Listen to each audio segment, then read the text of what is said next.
안녕하세요. 지난 한 주 동안 모두들 건강하시고 주님 안에서 평안하셨길 바랍니다. 오늘은 모든 분들에게 가슴이 탁 트인 태평양 바다를 보여드리기 위해 영상으로 담아왔습니다. 샌디에고에서 아름답고 보석 같은 비치로 유명한 델마 비치인데요. 태평양 인접 델마 비치를 보시고 모두 다 함께 마음 활짝 열고 제6과 해석이 필요한 이유 교과 공부를 시작하겠습니다. 그럼 오늘은 6과 성경 해석이 필요한 이유를 공부를 해보도록 하겠습니다. 오늘의 기억절을 한번 읽어주시죠. 믿음이 없이는 하나님을 기쁘시게 하지 못하나니 하나님께 나아가는 자는 반드시 그가 계신 것과 또한 그가 자기를 찾는 자들에게 상 주시는 이심을 믿어야 할지니라. 히브리서 11장 6절 말씀.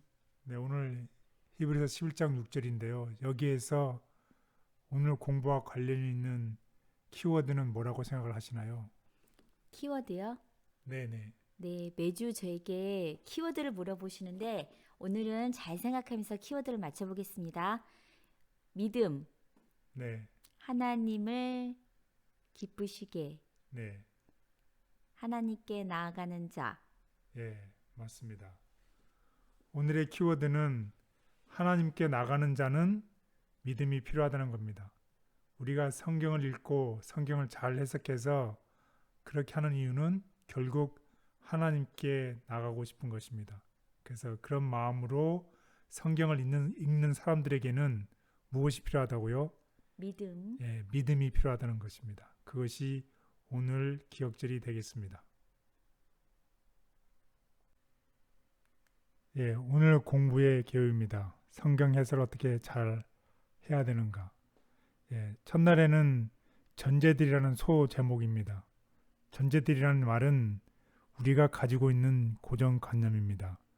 우리가 있는 고정관념은 성경을 해석하는데 방해 요소가 될 수 있다는 것입니다. 그래서 성령 하나님의 도움이 필요하다는 내용으로 공부를 하도록 하겠습니다. 두 번째 날은 번역과 성경이라는 주제입니다.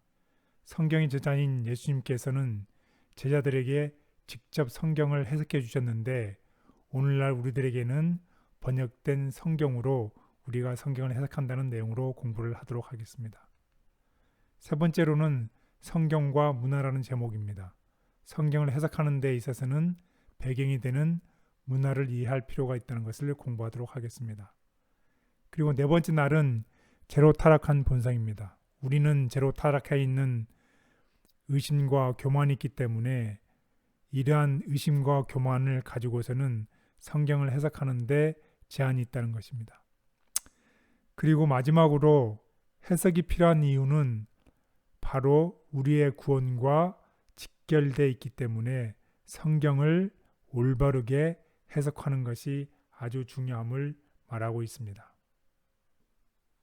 저는 이번 2기 성경 해석학을 처음 딱 받았을 때 저는 이번 교과 공부는 성경에 대한 신학적인 것에 관심을 가지시는 분들 혹은 목사님, 교회 지도자분들 이런 분들이 하는 공부 같은 느낌을 좀 받았어요. 왜냐하면 성경 해석학이라는 제목이 저하고는 별로 이렇게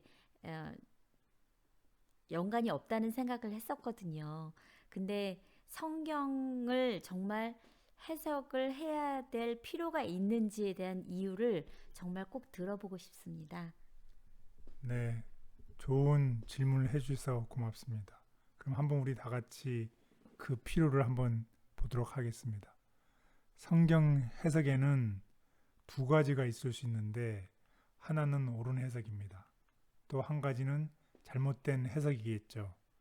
그러면 옳은 해석과 잘못된 해석을 우리의 삶, 우리의 생활에 적용을 하면 옳은 해석을 하는 경우에는 우리 자신에게뿐만 아니라 우리 주변에 있는 사람들에게 축복이 됩니다. 하지만 잘못된 해석으로 생활에 적용하게 되면 우리 자신들에게뿐만 아니라 우리의 사회에, 우리의 속한 모든 곳에 불행에 이르게 되는 결과를 초래하게 됩니다. 첫째 날 전제 드립니다. 먼저 시작하시기 전에 전제에 관한 용어 정의를 좀 해주시겠어요?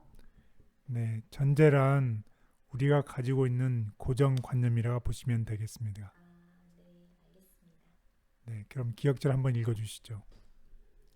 내가 너희와 함께 있을 때에 너희에게 말한 바 곧 모세의 율법과 선지자의 글과 시편의 날을 가리켜 기록된 모든 것이 이루어져야 하리라 한 말이 이것이라.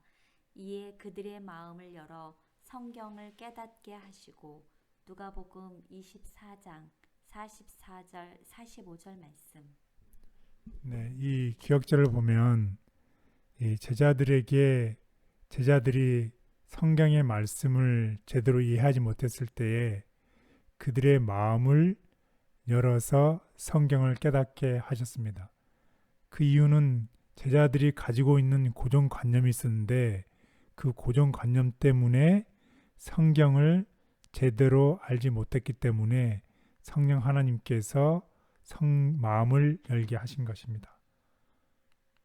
그래서 우리들에게는 누구나 다 고정관념이 있습니다. 이러한 고정관념은 우리의 신념과 우리의 경험을 바탕으로 해서 생긴 것들입니다. 이러한 고정관념은 우리가 성경을 올바로 해석하는데 방해가 됩니다. 이렇게 올바르게 해석할 수 있도록 도와주시는 분이 바로 성령 하나님입니다. 사람은 누구든지 자신이 가지고 있는 세계관과 경험을 바탕으로 성경을 해석하기 마련이다. 그래서 이런 전제들을 교정해 주시는 성령님이 꼭 필요하다. 네, 우리가 성경을 해석하는 데 있어서 우리가 가지고 있는 고정관념들이 우리가 성경을 해석하는데 걸림돌이 될 때 이러한 걸림돌을 치워서 바르게 갈 수 있도록 도와주시는 분이 성령 하나님이시라는 말씀입니다. 아버지, 제 생각 속에서 말씀의 의미를 왜곡시키는 요소들을 제거해 주시옵소서. 제 믿음이 감당할 수 있는 최선의 방식으로 진리의 빛을 받게 해 주시옵소서. 아멘. 예, 둘째 날 번역과 해석입니다. 기억절 읽어주시겠어요? 네. 이에 모세와 모든 선지자의 글로 시작하여 모든 성경에 쓴 바 자기에 관한 것을 자세히 설명하시니라. 누가복음 24장 27절 말씀. 네. 여기에 보면 예수님께서 이 제자들에게 성경을 해석해 주는 이야기입니다. 제자들에게 성경을 해석해 주는데 그 당시 예수님께서 직접 해주셨다는 것입니다. 오늘날에도 예수님께서 우리가 성경을 읽을 때 직접 설명해 주시면 얼마나 좋겠어요. 그래서 오늘날에는 우리가 성경을 해석해 주는 방법은 그 당시에 우리 언어를 읽지는 못하지만 번역을 통해서 우리에게 성경을 해석해 주신다는 것입니다. 그 성경을 해석할 때는 이 해석된 성경이 우리 생활에 적용이 되는데 잘 해석된 방법으로 생활에 적용이 되면 우리의 삶은 아름다운 열매를 맺게 됩니다. 이런 해석을 통해서 잘못되게 우리 생활에 적용이 되면 그거는 열매가 없는 삶이 되겠습니다.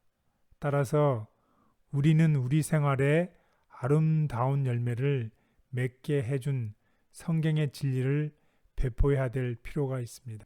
각 방언으로 성경을 번역하여 배포해야 할 때 여러 나라 백성들에게 각각 그들의 방언으로 성경을 번역하여 배포해 줘야 할 때가 이르렀다.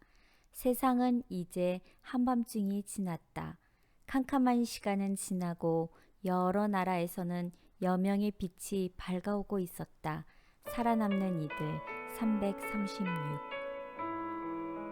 아버지, 우리가 번역된 성경을 읽을지라도 여전히 우리에게 진리의 빛을 비춰주셔서 감사합니다. 인간의 언어로 읽더라도 하늘의 음성을 듣게 해 주시옵소서. 아멘. 네, 세 번째 날 성경과 문화입니다. 성경이 기록된 그 당시의 문화와 오늘날 우리가 살고 있는 시대의 이 문화하고는 많은 다른 차이가 있습니다.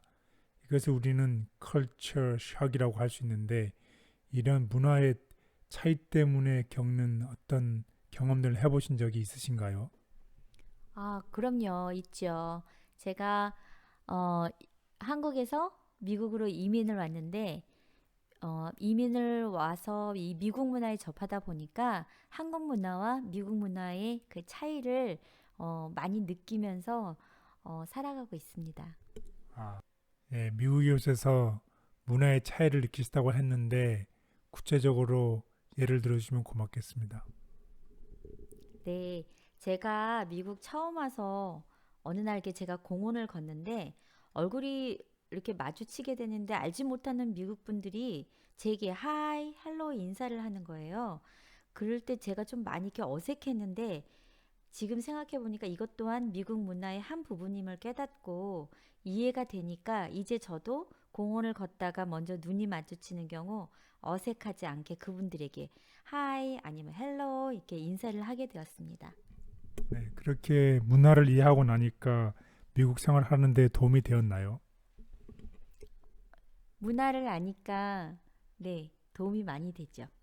네, 마찬가지입니다. 성경도 문화가 있는데 기록된 시대와 그 당시의 문화를 이해하게 되면 성경을 이해하는 데 도움을 주게 됩니다. 예를 들어서 성경에 보면 바로가 마음을 강팍하게 하였다. 하나님께서 바로의 마음을 강팍하게 하였다는 표현이 나옵니다. 이 말은 그 시대의 문화를 이해하면 하나님이 바로가 마음을 강팍하게 되도록 허용하셨다라는 그런 의미로 쉽게 이해할 수 있습니다. 혹은 하나님이 바로가 마음을 강팍하게 되는 것을 막지 않으셨다. 이렇게 해석할 수도 있겠습니다. 그래서 특정 시대에 기록된 말씀은 지금 오늘날 살아가는 오늘 이 시대에도 여전히 유효한가입니다. 그다음 질문입니다.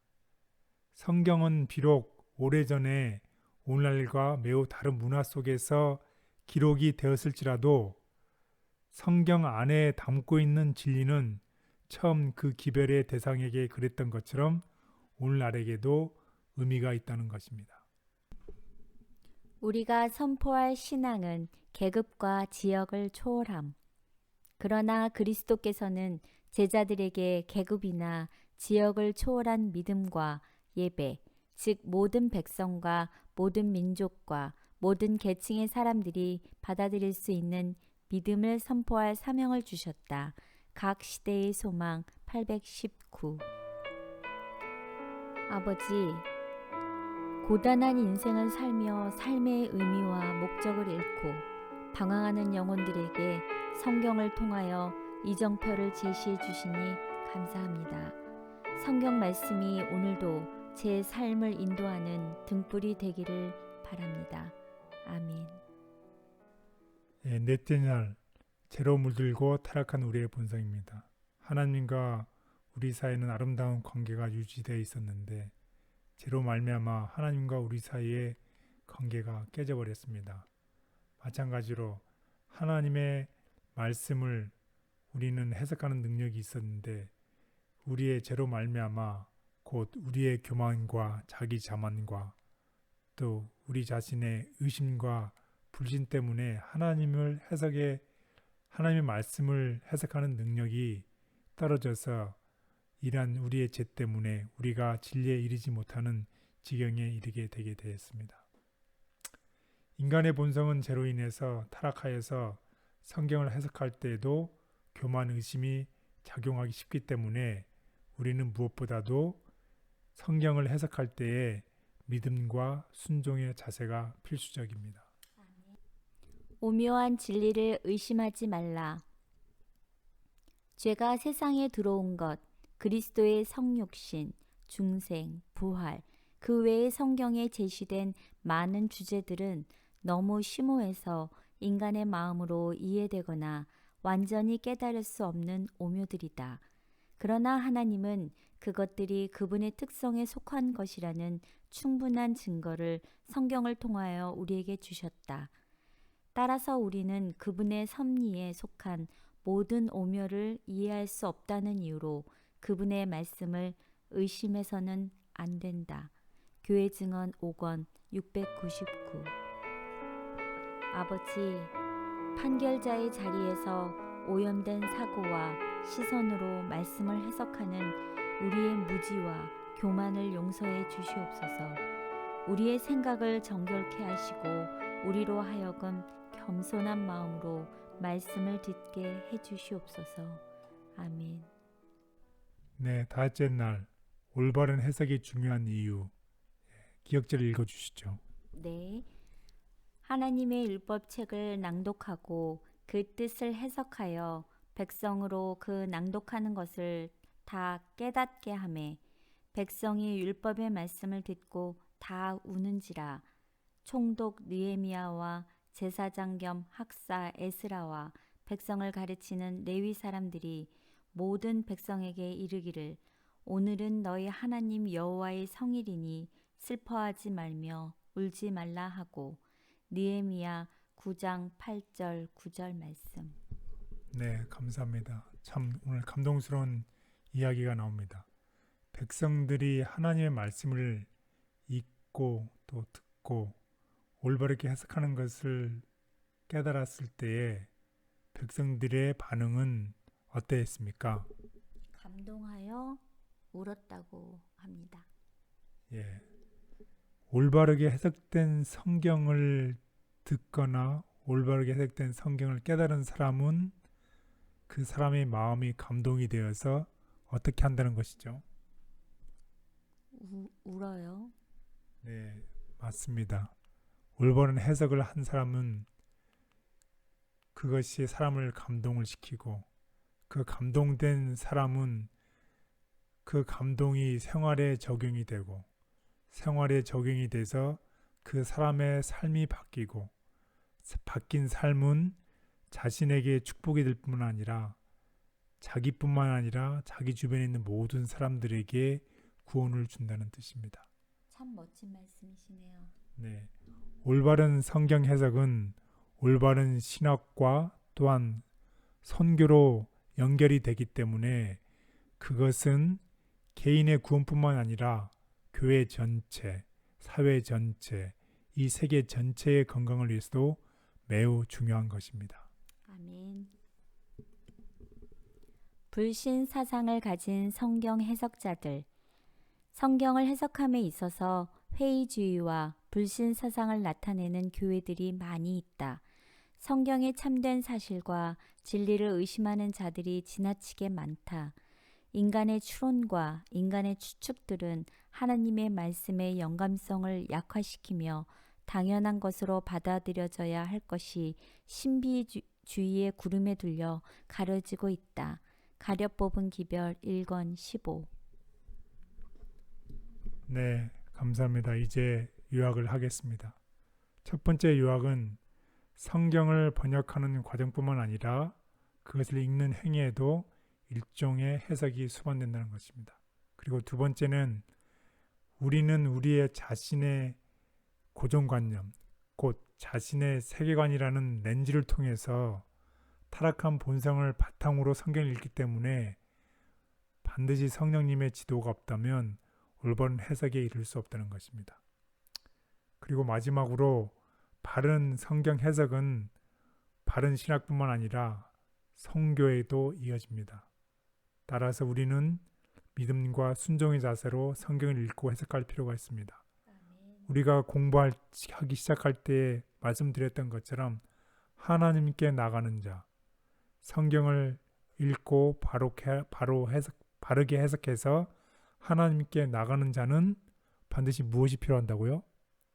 예, 믿음이 필요합니다. 선입견을 갖고 성경 말씀을 읽으려 하지 말라. 편견을 마음속에서 제거하고 깊이 기도하며 성경을 읽으라.